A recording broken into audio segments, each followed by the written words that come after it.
Welcome to my YouTube channel Vikas Sir Accountancy Amritsar. Today I am going to discuss very important topic with you, that is common size statement of profit and loss. क्योंकि जो आपका previous practice paper हुआ है majority student का ये topic weak है, तो that's why I am going to revise it again. अब कॉमन साइज स्टेटमेंट में क्या होता है, कॉमन साइज बैलेंस शीट हो तो हर एक की चीज की परसेंटेज किसके पीछे निकालती हैं, टोटल ऑफ एसेट्स या टोटल ऑफ लायबिलिटी के पीछे. और अगर हमारी common size statement of profit and loss है तो हर एक चीज की परसेंटेज रेवेन्यू फ्रॉम ऑपरेशंस के पीछे निकालते हैं. सपोज कैसे आपने करना है, आप लोगों ने मेजॉरिटी स्टूडेंट ने एक आपको इसका प्रॉपर फॉर्मेट नहीं पता. सबसे पहले आता है रेवेन्यू फ्रॉम ऑपरेशंस की, जो आपका प्रिंसिपल रेवेन्यू है जहां से आपकी बिजनेस की इनकम जनरेट होती है, मेन इनकम, वो है रेवेन्यू फ्रॉम ऑपरेशन.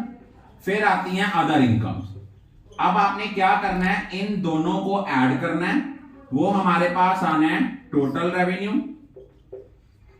और उसके बाद आपने एक्सपेंसेस लेने हैं. एक्सपेंसेस में क्या है, जैसे सपोज है cost of revenue from operations. बच्चों की गलती क्या है कि उन्होंने रेवेन्यू फ्रॉम ऑपरेशंस में cost of revenue from operation add कर दिया है. ऐड नहीं करना. कोई आपके अदर एक्सपेंसेस हैं वो आपने लेने हैं, कोई आपकी डेप्रिसिएशन एंड अमोर्टाइजेशन है वो लेना है. इसके बाद आप लोगों ने क्या करना है, इन तीनों को या और कोई अदर एक्सपेंसेस हो गए, ये आपके पास आ गया टोटल एक्सपेंसेस. अब हमने निकालना है profit before tax. Profit before tax कैसे निकलेगा, टोटल रेवेन्यू में से टोटल एक्सपेंसेस जो हैं वो हमने क्या करने हैं, वो हमने माइनस करने हैं. उसमें से टैक्स माइनस करना है, फिर हमारे पास आएगा प्रॉफिट आफ्टर टैक्स. ये तो है कैलकुलेशन. यहां पे आप मान लो करंट ईयर ले रहे हो, यहां प्रीवियस ईयर ले रहे हो. अब इस केस में मेजॉरिटी स्टूडेंट की गलती क्या है कि उन्होंने परसेंटेज निकाली है एब्सोल्यूट डिफरेंस लेके. तो बेटा ये चीज माइंड में रखना कि कभी भी आपने एब्सोल्यूट डिफरेंस नहीं लेना.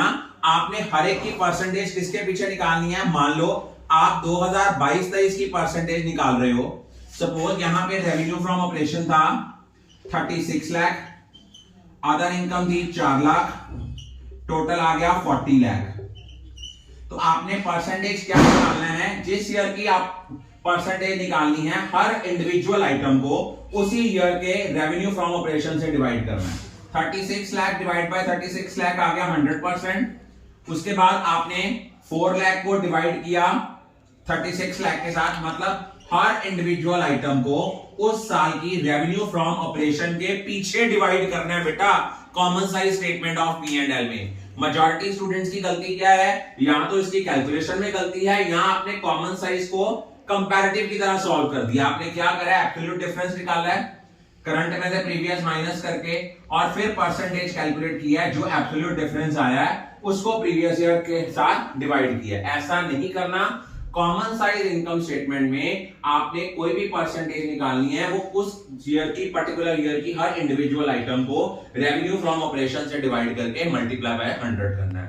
Thank you. I think all of you are clear about it.